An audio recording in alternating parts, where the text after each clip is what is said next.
नमस्कार दोस्तों, स्वागत है एक बार फिर से आप सभी का यूपी लेखपाल और home guard GS practice set 23 में। दोस्तों, अगर आप लोगों ने 1 से लेकर 22 तक प्रैक्टिस सेट नहीं देखा तो आप लोग जाकर चैनल पर देख सकते हैं। अगर दोस्तों वीडियो पसंद आए तो चैनल को सब्सक्राइब करके वीडियो को लाइक भी कर सकते हैं। चलिए दोस्तों, क्वेश्चंस को शुरू करते हैं। इसमें जितने भी क्वेश्चंस लिए गए हैं दोस्तों, सभी के सभी क्वेश्चंस एसएससी के पूछे गए क्वेश्चन हैं और दोस्तों बार बार रिपीट होने वाले प्रश्न हैं। इसीलिए दोस्तों जितने भी क्वेश्चन लिए गए हैं उन सभी को पूर्ण रूप से डिटेल वाइज समझाया गया है। चलिए दोस्तों, क्वेश्चंस को शुरू करते हैं। पहला क्वेश्चन है, निम्नलिखित में से किस ग्रह को पार्थिव ग्रह या फिर आंतरिक ग्रह कहा जाता है? तो पार्थिव ग्रह की बात करें दोस्तों, पार्थिव ग्रह या फिर दोस्तों आंतरिक ग्रह। आंतरिक ग्रह दोस्तों टोटल कितने ग्रह हैं? टोटल दोस्तों ग्रहों की संख्या 4 है। 4 है। अगर दोस्तों कुल ग्रह, पहली बात करें दोस्तों कुल ग्रह कितने हैं? तो कुल ग्रह की बात करें तो ये हो जाएंगे टोटल 8 ग्रह हैं। इसमें दोस्तों पार्थिव ग्रह या फिर दोस्तों आंतरिक ग्रह की बात करें टोटल 4 है। इन चारों में से कौन कौन सा है तो याद रखिएगा। पहला है दोस्तों बुध,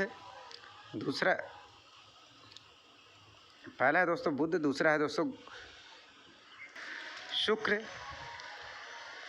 शुक्र, उसके बाद दोस्तों पृथ्वी याद रखिएगा।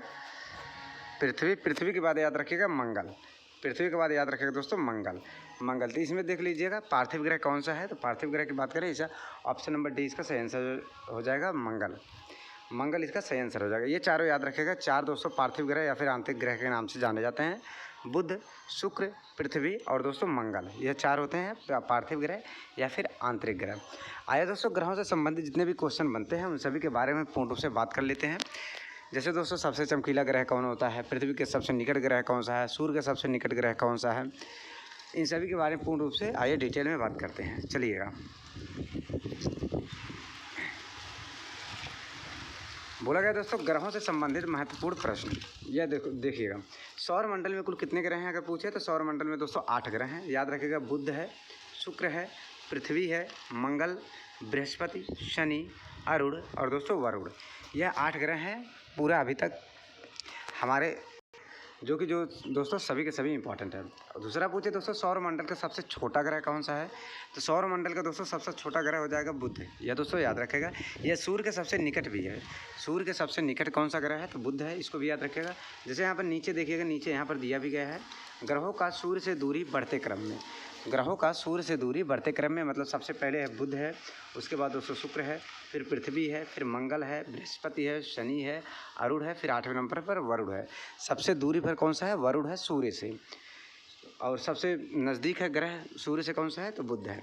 उसी प्रकार ऊपर फिर से आएगा दोस्तों, सौर मंडल का सबसे बड़ा ग्रह का अगर पूछे तो सौर मंडल का सबसे बड़ा ग्रह अगर पूछेगा दोस्तों तो याद रखिएगा बृहस्पति। सौर मंडल का सबसे बड़ा ग्रह अगर पूछे दोस्तों तो बृहस्पति रह जाएगा। यह पृथ्वी से 300 गुना बड़ा है। इसको भी याद रखिएगा बृहस्पति। सबसे गर्म ग्रह कौन सा अगर है पूछे, सबसे गर्म ग्रह पूछे अगर दोस्तों, गर्म ग्रह या फिर चमकीला, सबसे गर्म या फिर चमकीला अगर पूछे तो शुक्र हो जाएगा। सबसे गर्म या फिर चमकीला अगर पूछे दोस्तों तो शुक्र हो जाएगा। लाल ग्रह के नाम से किसे जाना जाता है? तो लाल ग्रह हो जाएगा दोस्तों मंगल। मार्स को बोला जाता है लाल ग्रह। अब किस कारण दोस्तों वह लाल दिखाई देता है? उसका सतह, मंगल ग्रह का सतह किस कारण लाल दिखाई देता है? तो आयरन ऑक्साइड के कारण। इसको भी याद रखिएगा, यह क्वेश्चन दोस्तों पूछ सकता है कि मंगल ग्रह किस कारण लाल दिखाई देता है? तो हो जाएगा दोस्तों आयरन ऑक्साइड के कारण। जैसे दोस्तों पृथ्वी को नीला ग्रह कहा जाता है, तो पृथ्वी नीला क्यों दिखाई देता है? तो पानी की अधिकता के कारण दिखाई देता है नीला। इसी तरह दोस्तों आयरन ऑक्साइड के कारण मंगल ग्रह लाल दिखाई देता है। पृथ्वी, अगला है दोस्तों, पृथ्वी की बहन किस ग्रह को कहा जाता है? तो ये हो जाएगा दोस्तों शुक्र को।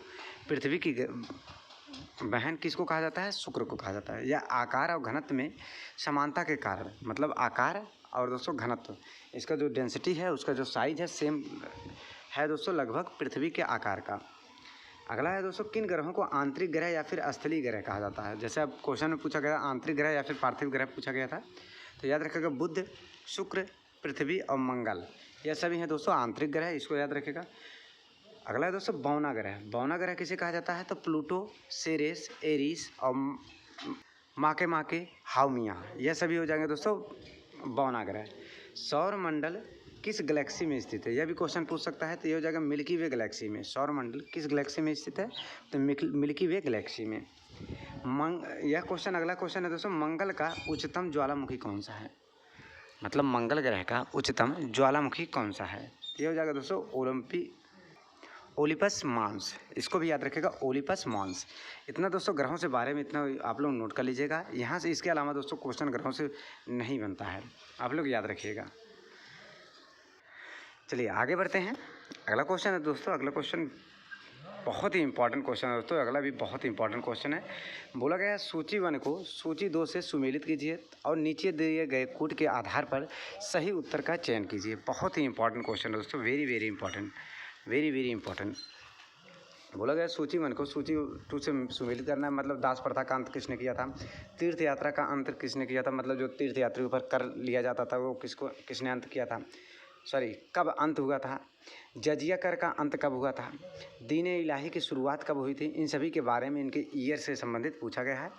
तो इसको सही सुमेलित करके ये कूट वाला दोस्तों ऑप्शन आप लोगों को सही करना है। चलिएगा इसको जान लेते हैं दोस्तों। तो दोस्तों अगर पूछे दास प्रथा का अंत कब हुआ था, तो दास प्रथा का अंत होता है 1562 ईस्वी में। ये का हो जाएगा 1, ए का 1 हो जाएगा। तीर्थ यात्रियों का दोस्तों कर जो वसूला जाता था उसका अंत कब हुआ था? तो दोस्तों तो बी का हो जाएगा 1563 ईस्वी में। याद रखेगा 1563 ईस्वी में, तो दूसरा नंबर सही हो जाएगा। सी का हो जाएगा दोस्तों जजिया कर का अंत कब हुआ था? 1564 ईस्वी में, 1564 ईस्वी में। तो ये सी का हो जाएगा 3। और डी का हो जाएगा दोस्तों दीन-ए इलाही की शुरुआत कब हुई थी? तो दीन-ए इलाही की शुरुआत होता है 1582 ईस्वी में। तो इसका हो जाएगा दोस्तों 4, इसका हो जाएगा 4 याद रखेगा। तो ए बी सी डी का हो जाएगा 1 2 3 4। ऑप्शन नंबर ए इसका सही आंसर हो जाएगा। ऑप्शन नंबर ए इसका सही आंसर हो जाएगा। अब यहाँ से क्वेश्चन दोस्तों और भी पूछ सकता है, जैसे दास प्रथा का अंत कब और किसने किया? तो दास प्रथा का अंत होता है 1562 ईस्वी में। अब किसके द्वारा होता है दोस्तों? एलन बरो द्वारा, या एलन बरो द्वारा होता है। इसको भी याद रखें, एलन बरो के द्वारा होता है दास प्रथा का अंत, इसको भी याद रखेगा।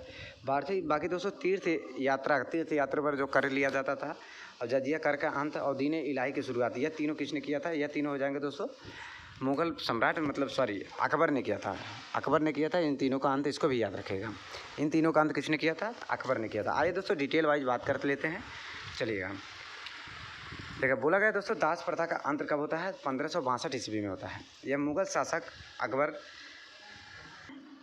अकबर ने युद्ध में बनाए गए बंदी लोगों को दास बनाने की प्रथा पर रोक लगाई थी। इसको याद रखेगा। अगर भारत में पूछे तो अकबर ने लगाया था, लेकिन एलन बरो को याद रखिएगा दोस्तों, एलन बरो को भी याद रखिएगा। सबसे पहले इसकी शुरुआत किसने किया था? तो ब्रिटिश शासन में भारत में 1833 ईस्वी के एक्ट के तहत, याद रखिएगा, एक्ट के तहत दास प्रथा को समाप्त करने की घोषणा की गई थी। और 1843 ईस्वी में लॉर्ड एलन बरो ने दास प्रथा को पूर्ण रूप से अवैध घोषित कर दिया था। मतलब शुरुआत जो किया था दोस्तों अकबर ने किया था 1562 ईस्वी में, तो बंदी द्वारा बनाए गए दासों को दास प्रथा से मुक्त किया था। लेकिन पूर्ण रूप से अवैध घोषित किसने किया था? तो 1843 ईस्वी, याद रखेगा, 1843 ईस्वी में लॉर्ड एलन बरो ने इसको पूर्ण रूप से अवैध घोषित कर दिया था। बाकी दोस्तों तीर्थ यात्रियों का कर याद रखेगा, इसका अंत होता है 1563 ईस्वी में। और जजिया कर का अंत होता है 1564 ईस्वी में। तीर्थ यात्रियों का कर होता है 1563 ईस्वी में। जजिया कर का अंत होता है दोस्तों 1564 ईस्वी में। और किसके द्वारा किया जाता है? तो मुगल सम्राट अकबर ने 1563 ईस्वी में हिंदू तीर्थ यात्रियों पर लगने वाले तीर्थ यात्रा कर को समाप्त कर दिया। 1563 ईस्वी में, बहुत इंपॉर्टेंट है दोस्तों। तीर्थ यात्रा कर को किसने समाप्त किया? तो अकबर ने किया था 1563 ईस्वी में। यह दोस्तों बहुत बार पूछा जाता है। उसके बाद दोस्तों अपनी उदारवादी नीतियों के तहत इन्होंने नैतिक रूप से गलत मानते हुए अपने पूरे साम्राज्य में ख़त्म कर दिया था, मतलब तीर्थ यात्रियों का कर। इसके बाद 1564 ईस्वी में, यह भी लाइन बहुत इंपॉर्टेंट है, इसके बाद अकबर ने क्या किया? 1564 ईस्वी में जजिया कर भी समाप्त कर दिया।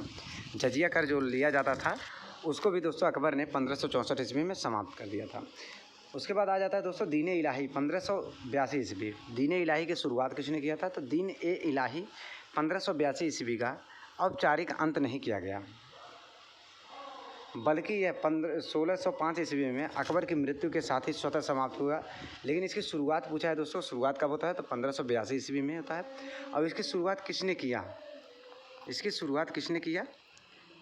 इसको दोस्तों आप लोग कमेंट बॉक्स में ज़रूर बताइएगा। चलिएगा इसको दोस्तों आप लोग नोट कर लीजिएगा, बहुत इंपॉर्टेंट है, बार बार क्वेश्चन है पूछा जाता है। अगर दोस्तों किसी भी क्वेश्चन में डाउट रहे तो आप लोग कमेंट बॉक्स में निसंदेह पूछ सकते हैं। बाकी आगे बढ़ते हैं दोस्तों अगले क्वेश्चन पर। अगला क्वेश्चन ये रहा, निम्नलिखित में से कौन सी नदी प्रायद्वीपीय पठार से नहीं निकलती है? बहुत इंपॉर्टेंट है दोस्तों, वेरी वेरी इंपॉर्टेंट। तो प्रायद्वीपीय पठार की नदियों की बात करें दोस्तों तो इसका आंसर हो जाएगा इसमें option number C, Gandak. Option number C इसका सही आंसर हो जाएगा दोस्तों, गंडक। आइए दोस्तों जान लेते हैं प्रायद्वीपीय पठार की जितनी नदियाँ निकलती हैं उन सभी के बारे में पूर्ण रूप से बात करते हैं। चलिएगा,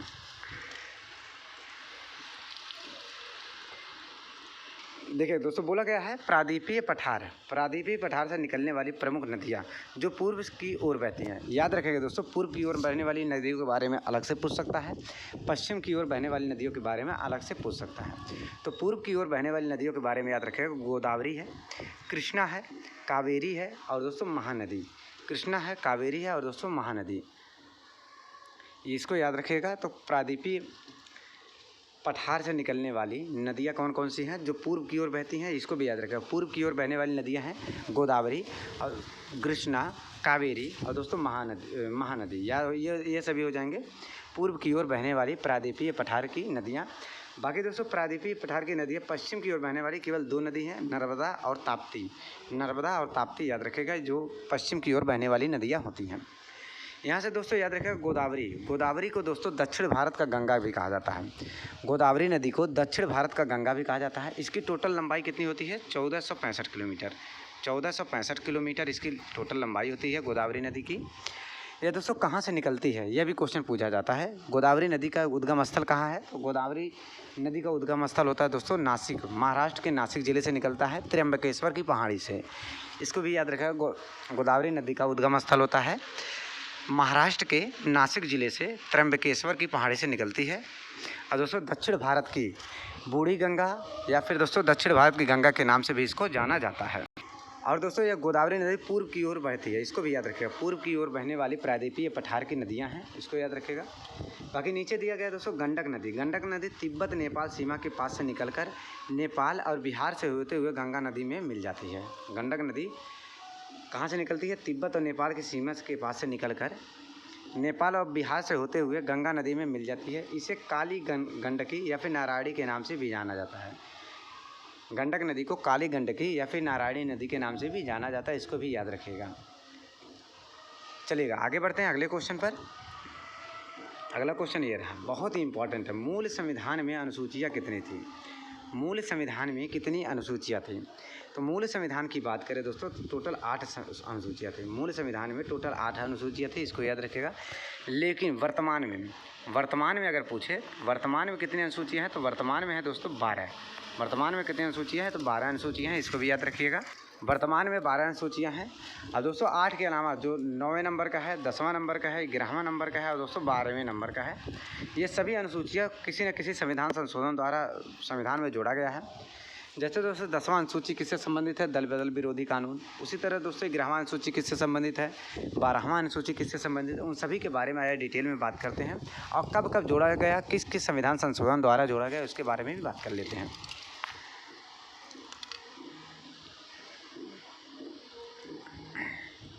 देखिए दोस्तों बोला गया यहाँ पर मूल संविधान में 8 अनुसूचियाँ थीं, इसको याद रखिएगा। मूल संविधान में कुल 8 अनुसूचियाँ थीं और वर्तमान में दोस्तों 12 अनुसूचियाँ हैं। वर्तमान में 12 अनुसूचियाँ हैं और मूल संविधान में केवल 8 अनुसूचियाँ थीं। तो 9वीं अनुसूची को कब जोड़ा गया है? तो 9वीं अनुसूची की याद रखिएगा प्रथम संविधान संशोधन द्वारा 1951 में जोड़ा गया है। यह इसमें दोस्तों भारतीय संविधान में जोड़ा गया। इसमें भूमि से संबंधित प्रावधान किया गया। भूमि से संबंधित से मतलब यह दोस्तों भूमि सुधार से, भूमि कर से संबंधित, उसमें सिंचाई, इसमें पैदावार, जितने भी मतलब भूमि से संबंधित जितनी भी योजनाएं हैं वो सभी को लाया गया है 9वीं अनुसूची में। और 9वीं अनुसूची को जोड़ा गया प्रथम संविधान संशोधन अधिनियम 1951 के द्वारा। 10वीं अनुसूची के बारे में याद रखें दोस्तों, यह 52 नंबर का संविधान संशोधन हुआ जो 1985 में होता है। 10वीं अनुसूची को 52वें संविधान संशोधन अधिनियम 1985 के द्वारा भारतीय संविधान में जोड़ा गया। इसे दोस्तों दल बदल विरोधी कानून भी कहा जाता है। इसमें दल बदल विरोधी कानून शामिल है 10वीं अनुसूची में, इसको याद रखिएगा। दल बदल विरोधी कानून शामिल है 10वीं अनुसूची में। बाकी दोस्तों 11वीं अनुसूची की बात करें, या 73वें संविधान संशोधन द्वारा जोड़ा गया 1992 ईस्वी में। 73वां संविधान संशोधन दोस्तों बहुत इंपॉर्टेंट है, क्योंकि दोस्तों इससे यह पंचायती राज से रिलेटेड संबंधित है। इसमें पंचायती राज से संबंधित प्रावधान दिया गया है। अब पंचायती राज दोस्तों किस संविधान के किस अनुच्छेद में पूछा गया है? तो अनुच्छेद की बात करें दोस्तों, अनुच्छेद 40 में दिया गया है। पंचायती राज किससे संबंधित है? तो अनुच्छेद 40 से संबंधित है। अब किस संविधान संशोधन द्वारा जोड़ा गया? तो हो जाएगा 11वें अनुसूची में जोड़ा गया। 73वें संविधान संशोधन अधिनियम 1992 के द्वारा इसको जोड़ा गया। 12वें अनुसूची की बात करें दोस्तों, तो यह होता है 12वें अनुसूची 74वें संविधान संशोधन अधिनियम 1992 में होता है। इसमें यह दोस्तों संविधान में जोड़ा जाता है। इसमें नागरिकता से संबंधित प्रावधान दिए गए हैं। इसमें नागरिकता से संबंधित प्रावधान दिए गए हैं, इसको भी याद रखिएगा। अगर दोस्तों आप लोगों को सभी जानना है जो अभी तक जितने भी इम्पॉर्टेंट संविधान संशोधन हुए हैं उन सभी के बारे में पूर्ण रूप से डिटेल में जानना हो तो आप लोग कमेंट बॉक्स में ज़रूर बताइएगा। तो उसको अलग से वीडियो बनाकर दे दिया जाएगा, एक शॉर्ट फॉर्म में लगभग 10 से 12 मिनट का। फटाफट उसका लगभग सिर्फ रिवीजन फॉर्म में दिया जाएगा, इसको भी याद रखिएगा। उसका रिवीजन आप लोगों को करवा दीजिए। अगर डिटेल में अगर चाहिए लॉन्ग वीडियो में लगभग आधे घंटे से ऊपर का चाहिए, वो भी आप लोग कमेंट करके बता दीजिएगा, उसको भी करा दिया जाएगा। चलिए आगे बढ़ते हैं। इसको दोस्तों नोट कर लीजिएगा, मतलब 9वीं अनुसूची, 10वीं अनुसूची और 11वीं अनुसूची, 12वीं अनुसूची को कब कब जोड़ा गया है, इसको भी याद कर लीजिएगा, नोट कर लीजिएगा। आगे बढ़ते हैं। अगला क्वेश्चन दोस्तों ये रहा, बुल एंड बियर शब्दावली का संबंध किससे है? बुल एंड बियर शब्दावली का संबंध किससे है? बहुत ही इंपॉर्टेंट, बुल एंड बियर। तो बुल एंड बियर दोस्तों शेयर मार्केट से संबंधित है, याद रखिएगा, शेयर मार्केट से। तो इसका आंसर हो जाएगा stock exchange. Option number A इसका सही आंसर हो जाएगा, स्टॉक एक्सचेंज। स्टॉक एक्सचेंज से संबंधित है बुल एंड बियर। यह दोस्तों दो शब्द से मिलकर बना होता है, एक होता है बुल और दूसरा होता है बियर। तो बुल का मतलब है दोस्तों तेजी, और बियर का मतलब है, याद रखिएगा, बियर का मतलब होता है मंदी। बियर का मतलब मंदी, मतलब तेजी और मंदी, यह दोनों के पर पूरा दोस्तों स्टॉक एक्सचेंज मार्केट या फिर शेयर मार्केट पूरा डिपेंड करता है, इसको भी याद रखिएगा। चलिएगा आगे बढ़ते हैं अगले क्वेश्चन पर। यहाँ पर देख सकते हैं दोस्तों, यहाँ पर दिया गया बुल का अर्थ होता है तेजी और बियर का अर्थ होता है दोस्तों मंदी। बुल और बियर के इस्तेमाल से मार्केट की दशा और दिशा दोनों का पता चलता है। चलिए अगले क्वेश्चन है। अगला क्वेश्चन ये रहा, शिवाजी के प्रशासन के अंतर्गत सर ए नौबत क्या था? बहुत ही इंपॉर्टेंट है, वेरी वेरी इंपॉर्टेंट क्वेश्चन है। शिवाजी के प्रशासन के अंतर्गत सर ए नौबत क्या था? सर ए नौबत क्या था? शिवाजी के प्रशासन के अंतर्गत सर ए नौबत क्या था? इसको दोस्तों आप लोग कमेंट बॉक्स में ज़रूर बताइएगा। अगर दोस्तों इसका दोस्तों यहाँ पर नीचे डिटेल में दिया भी गया है, चलिए उसको बात कर लेते हैं। तो सर ए नौबत की बात करें, शिवाजी के दरबार में प्रशासन के अंतर्गत सर ए नौबत क्या था? तो याद रखिएगा पैदल सेना अधिकारी। पैदल सेना अधिकारी, ऑप्शन नंबर 20 का सही आंसर हो जाएगा। पैदल सेना अधिकारी को बोला जाता था सर ए नौबत, सर ए नौबत। अब दोस्तों शिवाजी के से बारे में बात करें तो इनके दरबार में दोस्तों अष्टप्रधान के नाम से 8 मंत्रियों के समूह को बोला जाता दोस्तों अष्टप्रधान के नाम से जाना जाता था। याद रखिएगा, अष्टप्रधान के नाम से 8 मंत्रियों को बोला जाता था। यहाँ से याद रखिएगा दोस्तों, पेशवा किसे कहा जाता था? पेशवा किसे कहा जाता था? पेशवा अगर बात करें दोस्तों तो पेशवा कहा जाता था इनके मुख्य सेना अधिकारी को पेशवा कहा जाता था। इसको भी याद रखेगा, मुख्य सेना अधिकारी को इनके पेशवा कहा जाता है, इसको याद रखेगा। पेशवा बहुत इंपॉर्टेंट है, पेशवा बहुत बार पूछा गया था कि शिवाजी के दरबार में पेशवा से किसे संबोधित किया जाता था, तो मुख्य सेना अधिकारी को याद रखिएगा, पेशवा के नाम से जाना जाता था। बाकी इसका सर ए नौबत क्या था दोस्तों? तो पैदल सेना अधिकारी था, सर ए नौबत याद रखिएगा। चलिएगा आगे बढ़ते हैं। बाकी यहाँ पर दिया गया आप लोग देख सकते हैं, शिवाजी के सेना की 3 महत्वपूर्ण अंग थे शिवाजी के। पागा किसे कहा जाता था? तो राजकीय घुड़सवार को पागा कहा जाता था। सीलेदार किसे कहा जाता है? ये स्वतंत्र सैनिक होते थे जो अपना अस्त्र शस्त्र स्वयं रखते थे। अपना अस्त्र शस्त्र स्वयं रखने वाले को दोस्तों सीलेदार कहा जाता था। पैदल सेना जैसे सर ए नौबत याद रखिएगा, सर ए नौबत पैदल सेना को बोला जाता था। पैदल सेना का भी शिवाजी की सैन्य व्यवस्था में महत्वपूर्ण स्थान था, इसको भी याद रखिएगा। बाकी पागा याद रखिएगा, सीलेदार याद रखिएगा। चलिएगा अगले क्वेश्चन में बढ़ते हैं। क्वेश्चन है दोस्तों, भारतीय संविधान के अनुसार निम्नलिखित में से कौन सी शक्तियाँ राज्यपाल में निहित नहीं होती है? निम्नलिखित में से कौन सी शक्तियाँ हैं जो राज्यपाल में निहित नहीं होती हैं? इसका आंसर दोस्तों आप लोग कमेंट बॉक्स में ज़रूर बताइएगा। बाकी इसका सोल्यूशन पूर्ण रूप से डिटेल में बात करेंगे कल। मिलते हैं दोस्तों एक नए वीडियो के साथ, तब तक के लिए धन्यवाद। और हाँ दोस्तों, अगर आप लोगों को वीडियो मतलब अगर डेली तो मिलेगा ही मिलेगा, मान लीजिए किसी दिन नहीं हो पा रहा है तो उसके लिए माफ़ करिएगा, लेकिन वीडियो तो डेली मिलेगा ही मिलेगा। लेकिन अगर इस वीडियो को आप लोगों को लगभग 1 घंटे का चाहिए तो आप लोग कमेंट बॉक्स में ज़रूर बताइएगा और सपोर्ट ज़्यादा से ज़्यादा करिएगा। जिस दिन से दोस्तों 50 लाइक से ज़्यादा आने शुरू हो जाएंगे, लगभग 50 लाइक से ज़्यादा आने शुरू हो जाएंगे, उस दिन से आप लोगों का वीडियो सेशन लगभग 1 घंटे का प्रोवाइड करा दिया जाएगा। तो दोस्तों सपोर्ट बनाए रखिएगा। चलिए मिलते हैं एक नए वीडियो के साथ, तब तक के लिए धन्यवाद।